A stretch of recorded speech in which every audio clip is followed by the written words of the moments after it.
ఏమే gold, ప్లీజే price తగ్గవే. నువ్వు అంత కాస్ట్ అయిపోతే మా మిడిల్ క్లాస్ వాళ్ళ పరిస్థితి ఏంటి చెప్పు? మేము ఎలా కొనుక్కోవాలి? ప్లీజే తగ్గవే ప్లీజ్. అది అవ్వదమ్మా. నా రేట్ అందరూ పెంచుతారు కానీ ఎవరు తగ్గించరు. ఇంకా నన్ను మిడిల్ క్లాస్ వాళ్ళందరూ మర్చిపోవాల్సింది. కాకపోతే మీకు ఒక సలహా ఇస్తాను. మా తమ్ముడు వెండి, అదే సిల్వర్ ఆ నగలు కొనుక్కోండి. ఇప్పుడు చాలా బాగుంటున్నాయి మోడల్స్. అచ్చు గుద్దినట్టు నాలానే చేస్తున్నాడు. అందరూ సిల్వర్ నగలు కొనుక్కోండి.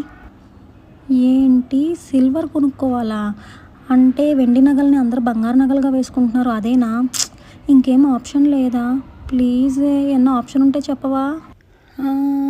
ఇంకో ఆప్షనా? మా పిన్ని కూతురు ఉంది, అదే 1 gram gold jewellery, fancy jewellery. చాలా తక్కువ ప్రైస్కి వస్తాయి. అచ్చు గుద్దినట్టు నాలానే చేస్తున్నారు. సో నీకున్న ఆప్షన్ అయితే ఒకటి మా తమ్ముడు సిల్వర్ అన్నా కొనుక్కోవడం, లేదా మా పిన్ని కూతురు ఫ్యాన్సీ జ్యువెలరీ అన్నా కొనుక్కోవడం. నేనైతే ఇంకా మీకు అందుబాటులో ఉండనమ్మా. నన్ను మర్చిపోండి ఇంకా మీరు.